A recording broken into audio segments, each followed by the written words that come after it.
এদিকে বাংলাদেশ প্রিমিয়ার লিগে ঢাকার টিমের মালিকানা নিয়েছেন বাংলা সিনেমার সুপারস্টার নায়ক সাকিব খান। জনপ্রিয় নায়কের কসমেটিক্স ও হোম কেয়ার কোম্পানি রিমার্ক হার্ডলাইনের হয়ে কেনা টিমের নাম ঢাকা ক্যাপিটালস। দর্শকের রায়ে এই নামটি চূড়ান্ত করার পর বুধবার সন্ধ্যায় গুলশানে রিমার্ক হার্ডলাইনের হেড অফিসে ঢাকা ক্যাপিটালস টিমের মালিক হিসেবে লোগো উন্মোচন করেন সাকিব খান।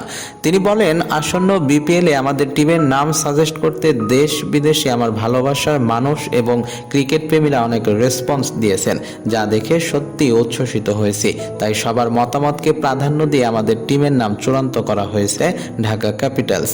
সকলের সর্বোচ্চ সমর্থন ও ভালোবাসায় ঢাকা ক্যাপিটালস কাঙ্ক্ষিত সাফল্য অর্জন করবে বলেও আশা প্রকাশ করেন সাকিব খান।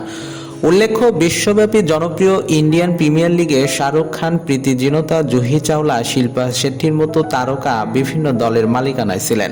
তবে আসন্ন 11তম বিপিএল এর আসরে দেশের প্রথম চিত্র তারকা হিসেবে বিপিএল এ ক্রিকেট টিম কিনলেন সাকিব খান।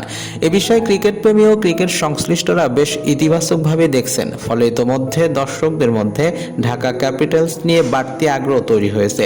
লোগো উন্মোচন অনুষ্ঠানে আরও উপস্থিত ছিলেন প্রতিষ্ঠানটির এক্সিকিউটিভ ডিরেক্টর মামুনুর হাসান ইমন, ঢাকা ক্যাপিটালসের সিইও আতিক ফাহাদ সহ আরও অনেকে।